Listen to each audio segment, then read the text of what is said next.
घूंघट में बहू गायब। अरे बेटा, कितनी बार तो सुन चुकी है। अच्छा ठीक है, बैठ, मैं सुनाती हूँ। राजस्थान के एक छोटे से गांव में रहने वाले जयराम के घर आज बड़ी चहल पहल दिखाई दे रही थी। अरे भाई, हो भी क्यों ना, आज उसकी इकलौती बेटी रूपा को देखने लड़के वाले जो आने वाले थे। अरे बड़े दूर गांव से रिश्ता आया है तेरे लिए, बस बात यहाँ जम जाए तो झट मांगनी पट शादी करके हम भी अपनी जिम्मेदारी से मुक्त हो। माँ दूर नहीं, मेरा ब्याह तो तू यहीं अपने गांव में ही कराना। अरे देख छोरी, ज्यादा जबान नहीं चलाते, ये गांव है, यहाँ लड़कियां अपने ब्याह के बारे में बात नहीं करती। तेरे बापू ने सुन लिया ना तो तेरे साथ साथ मेरी भी शामत आ जाएगी। तुझे जब जिसके गले में माला डालने के लिए कहेंगे ना, गर्दन झुका कर उसके साथ सासरे चली जाना। बस इतनी ही छूट होती है हमारे यहाँ लड़कियों के पास। अब तो जा और मुझे काम करने दे। तुझे जितना समझाया है उतना गांठ बांध के रखना, समझ गई? और हाँ, लड़के वालों के सामने ज्यादा पटर पटर जुबान ना चलाना। माँ की बात सुनकर रूपा का दिल बैठ सा गया था। शाम होते होते लड़के वाले आ गए थे। माँ ने रूपा को मेले से लाई हुई नई घाघरा चोली पहनाई और 2 पल को लड़की के बापू से मिलवा के वापस कमरे में पहुंचा दिया। कुछ देर बाद, अरे वाह छोरी, तेरे तो भाग ही खुल गए। छोरे के बापू ने हाँ बोल दी है, अब बस हम शादी की तैयारी करेंगे। लेकिन माँ, छोरा तो आया ही नहीं मुझे देखने, फिर ऐसे कैसे रिश्ता पक्का हो गया? मैंने तुझे सुबह समझाया था ना छोरी, बड़ों के काम में नाक नहीं घुसाते। ऐसे ही ब्याह होते हैं हमारे गांव में। छोरा छोरी देख कर क्या करेंगे? तुम्हारे अंदर अभी उतनी समझ है कि तुम अपने लिए खुद रिश्ता पसंद करो। जो माँ बाप कह दे वही तकदीर होती है छोरियों की। और सुन ना, यह घूंघट चेहरे से कभी ना हटना चाहिए। तेरी एक फोटो दे दी है छोरे के बापू को, देख लेगा छोरा, तसल्ली कर लेगा। माँ, एक फोटो मंगा देती तो मैं भी देख लेती कि मेरी किस्मत किसके साथ लिख रहे हो आप लोग। रूपा की बातों का उसकी माँ के ऊपर कोई असर नहीं पड़ा। जैसा कि गांव में हो रहा था वैसा ही रूपा के साथ भी हुआ। ब्याह की तारीख पक्की हुई और लाल रंग की घाघरा चुनरी ओढ़े गज भर के घूंघट में रूपा ने नीलेश के साथ फेरे ले लिए। फेरों के बाद, नीलेश और बहू के लिए हमने ये वैन बुक कर दी है। बाकी के रिश्तेदार के साथ हम बस से लौट जाएंगे और बहू नीलेश के साथ जाएगी। माँ, अब तो नीलेश के साथ अकेले जा रही हूँ। अब तो ये घूंघट हटा दो ना, बहुत गर्मी लग रही है। यह घूंघट नीचे कर। और मैंने तुझे समझाया ना, चाहे जो हो जाए, जब तक तेरी सास ना कहे यह घूंघट हटना नहीं चाहिए। माँ की दी नसीहतों को अपने पल्लू से गांठ बांधकर रूपा नीलेश के साथ विदा हो गई थी। 2 घंटे तक लगातार गाड़ी में घूंघट में बिताने के बाद, सुनिए ना, मुझे बहुत प्यास लग रही है, थोड़ा पानी पिला दीजिए। पानी तो खत्म हो गया। अरे भैया सुनो, आगे किसी ढाबे पर रोक लेना, थोड़ा चाय पानी पी लेते हैं, लंबा रास्ता है, अभी 2.5 घंटा और लगने वाला है। नीलेश की बात सुनकर रूपा ने घूंघट के अंदर से ही गर्दन हिला दी। ढाबे के सामने, भाई जी ढाबा आ गया, आप लोग चाय पानी पी लीजिए, उसके बाद आ जाइए, मैं यही गाड़ी में मिलूंगा। अरे यहाँ तो ब्याह वाली और भी 2 गाड़ियाँ खड़ी हुई हैं। अरे भाई जी ज़रा संभल के, कहीं गलती से किसी और गाड़ी में मत बैठ जाना। आज के दिन का साया बहुत तेज़ है, अच्छे से पहचान कर लीजिए मेरी शक्ल की, कहीं अपने घर की जगह किसी और के गांव में ना पहुंच जाओ। अरे भाई, क्या तुम भी मजाक करने के लिए मैं ही मिला हूँ? मैं इतना नादान नहीं हूँ कि अपनी गाड़ी छोड़कर किसी और की गाड़ी में बैठ जाऊँ। ड्राइवर की बात सुनकर नीलेश रूपा को लेकर गाड़ी से नीचे उतरता है और अंदर ढाबे में जाकर बैठ जाता है। 2 चाय और पानी ला दीजिए। रूपा, कुछ और लेना है क्या तुम्हें? नीलेश की बात सुनकर जवाब में रूपा ने ना में गर्दन हिला दी थी। सुनिए ना, मुझे बाथरूम जाना है। बाथरूम? अच्छा, मैं पता करके आता हूँ। सुनो, यहाँ पर औरतों के लिए बाथरूम जाने की व्यवस्था है क्या? इधर है आगे बाथरूम, आगे से दाएं। रूपा, आगे से दाहिने जाओगी ना तो उधर ही बाथरूम है, चाय पी लो फिर बाथरूम होकर आओ। चाय पीने के बाद रूपा बाथरूम की ओर चली जाती है। 5-7 मिनट बीतने के बाद भी जब रूपा लौट कर नहीं आती तो नीलेश को उसकी चिंता सताने लगती है। क्या हो गया, ये रूपा अभी तक लौट कर क्यों नहीं आई? क्या करूँ, एक बार जाकर चेक करूँ क्या? नीलेश थोड़ा संकुचाते हुए बाथरूम की ओर जाता है और देखता है लाल रंग का लहंगा चुनरी ओढ़कर रूपा सामने से चली आ रही है। अरे कितनी देर कर दी, चलो जल्दी, वहाँ ड्राइवर इंतजार कर रहा होगा। अगर हम लेट हो गए तो घर पर माँ बापू परेशान हो जाएंगे। नीलेश रूपा का हाथ पकड़कर तेज कदमों से अपनी गाड़ी की ओर बढ़ने लगता है। सुनो भाई, थोड़ा तेज चलना, अब जितना टाइम ढाबे पर खराब हो गया ना, उसे आगे कवर कर लेना, नहीं तो घर पर माँ बापू को जवाब देना भारी पड़ जाएगा। आगे के 2 घंटे के सफ़र में नीलेश ने रूपा से कोई बात नहीं की, ना ही रूपा ने कोई बात की। नीलेश रास्ते भर खिड़की से बाहर के नज़ारे देखता रहा और रूपा अपने घूंघट में कैद अपने मायके की यादों में विचरण करती रही। 2 घंटे बाद गाड़ी नीलेश के घर पहुंच चुकी थी। घर पहुंचकर नीलेश गाड़ी से उतरा और माँ को आवाज़ लगाई। माँ, मैं आ गया हूँ। नीलेश की माँ अपने बेटे और बहू की आरती उतारती है और उसके बाद गृह प्रवेश करके उसे अपने घर के अंदर ले जाती है। कुछ देर बाद, अरे अब तो बहू घर आ गई, कम से कम अब तो मुझे अपनी बहू का मुंह देख लेने दो। नीलेश के बापू तो जब इसके लिए छोरी पसंद करने गए थे ना, तब भी मुझे लेकर ना गए, और ब्याह में तो औरतों के जाने का रिवाज ही ना है। इतना कहकर नीलेश की माँ उसका घूंघट ऊपर कर देती है। बेटा नीलेश, मुझे ऐसा क्यों लग रहा है कि इसका चेहरा वो फोटो वाली लड़की से कुछ अलग है। अरे इसके माँ बाप ने जो फोटो भेजी थी उससे तो ये चेहरा मेल नहीं खा रहा। अरे भाई, नई नई दुल्हन है, ब्याह के बाद रूप चढ़ता है छोरियों पर, साज सजावट से चेहरा बदल जाता है। क्यों, ठीक कहा ना बेटा रूपा मैंने? जी लेकिन मेरा नाम रूपा नहीं, निर्मला है। अरे ये कैसा मजाक है, निर्मला कैसे हो गई? तेरे बापू ने तो रूपा नाम बताकर ही तेरा रिश्ता किया था हमारे छोरे के साथ। अब शादी होकर घर पहुंचते पहुंचते तू रूपा से निर्मला कैसे बन गई? लेकिन माँ जी, मेरा नाम तो बचपन से ही निर्मला है। मेरे बापू आपको मेरा नाम रूपा क्यों बताएंगी? और जहाँ तक मुझे याद है, मेरे बापू ने तो मेरी कोई फ़ोटो सासरी भेजी ना है। हमारे गांव में लड़कियों का फ़ोटो खिंचवाना अच्छा नहीं माना जाता। हाय राम, जरूर कुछ ना कुछ घपला किया इसके बाप ने। अरे पता नहीं किस लड़की से ब्याह दिया। मुझे तो ऐसा लग रहा है किसी और लड़की की फोटो भेज कर ये लड़की बांधती मेरे लड़के के साथ। जरूर कुछ खोट होगी इस लड़की में। ये आप कैसी बातें कर रही हैं माँ जी? मेरे अंदर कोई खोट ना है। अरे आप ही लोग तो मेरे घर आकर मुझे पसंद करके गए थे, अब ऐसे कैसे कह रहे हैं कि मुझे पहचानते ना है? मैं पसंद करके गई थी तुझे? अरे मैं तो अपने छोरे के लिए लड़की देखने ही नहीं गई थी। कितना झूठ बोल रही है ये लड़की, पूरी टर्निंग लेकर आई है अपनी माँ से। मुझे बदनाम मत करिए माँ जी। मेरी माँ ने तो मुझे यही सिखाकर भेजा है कि अपने पति और सास ससुर की खूब सेवा करियो।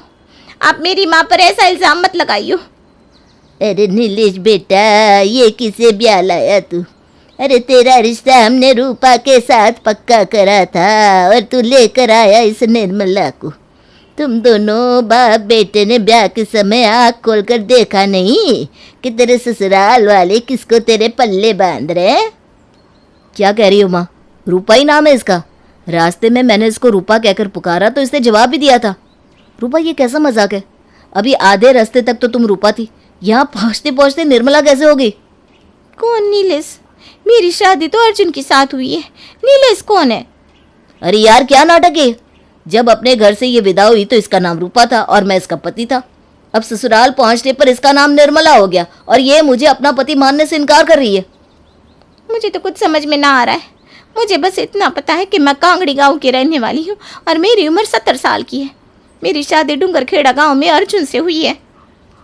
अरे तो महारानी, जब तू इस नीलेश के साथ विदा होकर आई तब तुझे नहीं दिखा कि तू किसके साथ जा रही है? मैं आपको क्या बताऊं माँ जी, मैंने आज तक अपने पति का चेहरा देखा ही ना है। मुझे पसंद करने के लिए मेरे सास ससुर आए थे और शादी के समय भी मेरे चेहरे पर इतना लंबा घूंघट डाला हुआ था, मुझे उसमें से कुछ नजर ही ना आ रहा था। ऊपर से माँ की सख्त हिदायत थी, नजरें ऊंची करके किसी की तरफ देखना नहीं है। मैं नहीं जानती मेरे पति कौन है, कैसे दिखते हैं। सत्यानाश, कहीं ऐसा तो नहीं जब मैं ढाबे में उतरा तो वहीं मेरी दुल्हन बदली हो गई? अरे किसने कहा था तुझे बीच रास्ते में ढाबे पर रुकने के लिए? दुल्हन विदा करने गया था, कोई पिकनिक पर नहीं गया था तू। इसीलिए मना कर रही थी ये गाड़ी वाले का चांचला ना करे, लेकिन तेरे बाबूजी मेरी एक बात नहीं सुनते और बनो नए जमाने के। दुल्हा दुल्हन अलग गाड़ी में आएंगे, हो गया ना बेड़ा गर्क। माँ, इतना लंबा रास्ता था, प्यास से गला सूख रहा था बेचारी का, पानी मांग रही थी तो मैंने सोचा ढाबे पर गाड़ी रुकवा लेते, थोड़ा मैं भी एक कप चाय पीकर बाथरूम हो आऊँगा। चाय पीने के बाद रूपा कहने लगी उसे बाथरूम जाना है। बाथरूम गई तो 5-7 मिनट तक लौटी ना। मुझे चिंता होने लगी और मैं उसे ढूंढने के लिए बाथरूम की तरफ गया। वहाँ पर मुझे बाथरूम से बाहर आते हुए ये दिखाई दी और मैं हाथ पकड़कर इसको गाड़ी में बिठाकर घर ले आया। अरे तो क्या वहां पर और दुल्हन भी थी? ऐसे कैसे दुल्हन बदल गई? तुझे पता नहीं चला तू किसका हाथ पकड़ कर लेकर जा रहा है? अरे माँ, ऐसे कैसे पहचान में आएगा? लाल रंग की ओढ़नी और लाल घाघरा पहन रखा था इसने, और उसने भी वही पहन रखा था। मुंह तो मैंने भी देखा ना है दुल्हन का। अब घूंघट के अंदर क्या पता ये निर्मला है कि रूपा। हे राम, हमारी बहू किसके घर चली गई? आप कहाँ ढूंढेंगे उसे? मुझे तो कुछ समझ में नहीं आ रहा। कुछ ऊंच नीच हो गई तो क्या जवाब देंगे इसके बापू को? अरे भाग्यवान, तुम ज़रा शांत रहो, थोड़ा ठंडे दिमाग से सोचने दो। ऐसे रोने पिटने से कुछ नहीं होने वाला। अब जो हो गया सो हो गया। अब ये सोचो कि इस मुसीबत का हल क्या है। बापू, मैं वापस उसी ढाबे पर जा रहा हूँ, जाकर पता करता हूँ। हो सकता है वो अभी भी वहीं बैठी हो। अच्छा ठीक है बेटा, जा जल्दी। अब क्या करे? रूपा के मायके के खबर कर दे क्या? अरे नहीं नहीं, किसी भी बाप को फ़ोन करके ये बताओगी कि ससुराल पहुंचने से पहले उनकी बेटी खो गई, तो ज़रा सोचो क्या बीतेगी उनके दिल पर। अरे जीते जी मर जाएंगे वो लोग। थोड़ा सब्र करो, कुछ सोचने दो। देखो बेटा, तुम यहाँ गलती से आई हो, लेकिन घबराना ना। तुम्हें यहाँ कोई खतरा नहीं है। अपने घर की तरह समझो। ये नीलेश की माँ है, इसे अपनी माँ ही समझना। हम पूरी कोशिश करेंगे कि तुम्हें तुम्हारे परिवार से मिलवा दें। अच्छा बताओ, तुम्हारे घर का पता, फ़ोन नंबर कहाँ है? ससुराल में किसी का फ़ोन नंबर जानती हो? मुझे बस इतना पता है कि मेरे पति का नाम अर्जुन है। इससे ज़्यादा किसी ने कुछ ना बताया। हमारे यहाँ इससे ज़्यादा जानने की इजाज़त ना है छोरियों को। बस खूंटे से बंधी गाय की तरह इस खूंटे से खोलकर उस खूंटे ले जाकर बांध दिया जाता है। गाय को कभी बताया जाता है क्या कि अब किस घर ले जाकर बांधा जाएगा? और फ़ोन नंबर कैसे पता होगा? फ़ोन तो हमारे गांव में सिर्फ मुखिया जी के घर पर है। मैंने तो आज तक फ़ोन देखा भी ना है कि कैसा दिखाई देता है। दूसरी ओर, अरे भाई जी, कुछ घंटे पहले मैं अपनी दुल्हन के साथ आपके ढाबे पर आया था, आपको याद है ना? अरे भाई जी, आज बड़ा जोर का साया है। सुबह से कई दुल्हन गुजर गई ढाबे से। अब ऐसे तो याद ना है, लेकिन आप कह रहे हो तो ज़रूर आए होंगे। बात क्या हुई ये बताओ। अरे कोई दुल्हन के भेष में लड़की यहाँ पर मेरा इंतज़ार तो नहीं कर रही थी? ऐसे तो कोई घटना ना हुई। यहाँ दुल्हन आई तो ज़रूर थी, लेकिन अपने अपने पति के साथ लौट गई। और आपकी दुल्हन यहाँ इंतज़ार क्यों करेगी? आप जाते समय अपनी दुल्हन को यहीं भूल गए थे क्या? ढाबे वाली की बात सुनकर नीलेश अपनी सारी आप बीती उसे सुना देता है। अरे भाई जी, बड़ी गड़बड़ हो गई ये तो। आप फिक्र ना करो, पुलिस में रिपोर्ट करा दो, ज़रूर मिल जाएगी आपकी दुल्हन। अच्छा, आप ना अपना पता देकर जाओ। अगर कोई आएगा आपको पूछते तो मैं खबर कर दूंगा। दूसरी तरफ, निर्मला सो रही हो क्या? घर आ गया है, उठ जाओ। अर्जुन कई बार निर्मला निर्मला कहकर पुकारता है, लेकिन बगल में बैठी हुई 2 गज का घूंघट ओढ़े दुल्हन के मुंह से कोई आवाज़ नहीं निकलती। मैं कब से तुम्हें पुकार रहा हूँ, जवाब क्यों नहीं देती? आप मुझसे बात कर रहे हैं, लेकिन आप मुझे निर्मला क्यों कह रहे हैं? मेरा नाम निर्मला नहीं, रूपा है। ये कैसा मजाक है? तुम रूपा कब से हो गई? अरे हम क्यों मजाक करेंगे? जब हमारे माँ बापू ने मेरा नाम रूपा रखा है तो रूपा ही रहेंगे ना, निर्मला कैसे हो जाएंगी? दुल्हन का जवाब सुनकर अर्जुन का माथा चकरा गया था। गाड़ी से उतरने के बाद, अरे माँ, पता नहीं क्या हो गया, इसको बैकी बैकी बातें कर रही है। कहती है इसका नाम निर्मला नहीं रूपा है। अरे छोरी, रास्ते में भांग चाट आई है क्या? तू रूपा कैसे होगी? तेरे बापू ने तो तेरा नाम निर्मला बताया था। अरे बहन जी, घूंघट उठाकर देखो, कहीं इसके बापू ने दुल्हन तो ना बदल दी? कहीं कोई कुरूपसी छोरी तो ना बांध दी आपकी छोरी के साथ? पड़ोसन के कहने पर अर्जुन की माँ घूंघट हटाकर देखती है तो उसका माथा चकरा जाता है। अरे छोरी, कौन है तू? तू तो हमारी बहू ना है। काकी साहब, ऐसा क्यों बोल रही हैं? आप लोग ही तो मुझे नीलेश के साथ ब्याह कर लाए हैं ना, अब ऐसा क्यों कह रहे हैं कि मैं आपकी बहू ना हूँ? अरे कौन है नीलेश? मेरे छोरे का नाम तो अर्जुन है। अरे अर्जुन, ये किसे उठा लाया? अर्जुन की दुल्हन बदली हो गई है भाई। और ये खबर सुनकर कुछ ही देर में आधा गांव उनके दरवाजे पर जमा हो गया था। अरे भाई साहब, ना तो इस छोरे को ढंग से अपना पता मालूम है, ना ही अपने ससुराल के बारे में कुछ पता है। अब क्या करेंगे? देखिए, अर्जुन बता रहा है कि ये चाय पीने को ढाबे पर रुका था। मानो या ना मानो, ये दुल्हन की अदला बदली ना ढाबे पर हुई है। आज के दिन का साया बहुत तेज है, जरूर वहां पर कोई और दुल्हन भी रही होगी और गलती से ये किसी और की दुल्हन को अपनी गाड़ी में बिठा कर ले आया है। मेरी मानो तो उस ढाबे पर चलो, वहीं पर हमारी निर्मला मिलेगी। अर्जुन की माँ की बात सभी को ठीक लगी, इसलिए तुरंत वे लोग रूपा को लेकर ढाबे की तरफ निकल जाते हैं। भाई साहब, सवेरे 5 बजे के आसपास यहाँ दुल्हन के लिबास में कोई लड़की देखी थी क्या आपने? बड़ी अनहोनी हो गई है। घूंघट के धोखे में मैं अपनी दुल्हन वहीं ढाबे पर छोड़ गया और किसी नीलेश की दुल्हन को बिठाकर अपने घर ले गया। अब समझ में नहीं आता, करे तो क्या करे, कहाँ ढूंढे अपनी पत्नी को? आप फिक्र ना करो भाई साहब, आपसे पहले एक छोरा अपनी पत्नी को ढूंढता हुआ यहाँ आया था। मैंने उसका नाम और पता यहाँ लिखवा लिया था। आप हिम्मत रखो, आपकी बीवी ज़रूर मिल जाएगी। ढाबे वाला तुरंत नीलेश का पता अर्जुन को देता है और फिर वे सभी नीलेश के गांव की ओर निकल जाते हैं। 2 घंटे के सफ़र के बाद अंत में वे सभी नीलेश के घर पहुंचते हैं। माफ़ करना भाई, पता नहीं मैं किस हड़बड़ी में था, भूल से आपकी पत्नी को अपनी गाड़ी में बिठा कर ले गया। लेकिन यकीन करो, आपकी पत्नी सकुशल ले आया हूँ। मेरे लिए ये मेरी बहन की तरह है, आप अपने मन में कोई खोट ना लाना। अरे माफ़ी मत मांगो भाई, गलती तो मेरी भी है। मैं भी इस घूंघट के धोखे में आपकी पत्नी को अपने घर ले आया।